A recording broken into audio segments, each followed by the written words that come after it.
Catherine, quelle est l'utilité des flavonoïdes de Cantabiose dans la lutte contre la dysbiose? Bon, alors déjà, où on les trouve, hein? Donc là, tu vois, on va les trouver donc, dans les légumes donc, dits colorés. Hein? Voilà. Alors, le souci, eh bien, c'est qu'ils sont très sensibles à la cuisson, hein, à la chaleur. Donc, finalement, bah, on ne va pas le retrouver, à moins de faire des cuissons à la vapeur, hein, mais moins de 45 degrés pour dire, voilà, c'est acceptable, ou carrément manger cru, hein, ces fameuses crudités. C'est des antiseptiques naturels, hein, donc ils ont vraiment leur importance.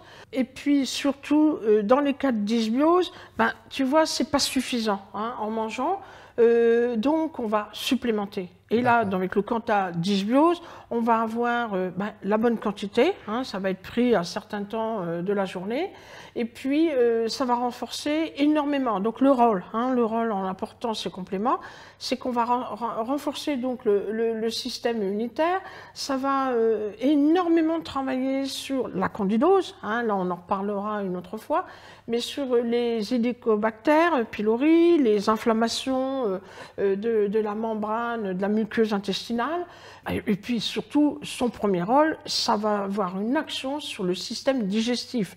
Hein, c'est vraiment sa fonction première. Tous ces légumes colorés, ça c'est très important.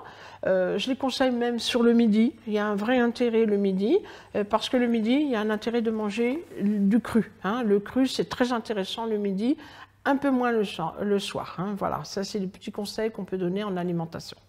Alors, je résume. Hein. Donc, il va falloir travailler donc, sur la dysbiose en prenant donc Cantabiose. Ensuite, on va avoir les enzymes, hein, Cantazyme. Nous allons avoir aussi le Cantagluta, le Cantachlorophylle.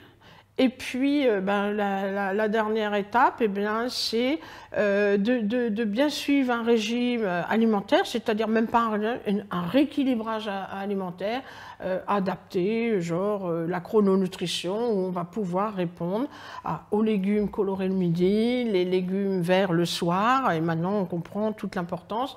Et puis, quand tu as dysbiose, réponds quand même, quand tu vois bien, à tout un panel de pathologies. Hein, voilà. D'accord.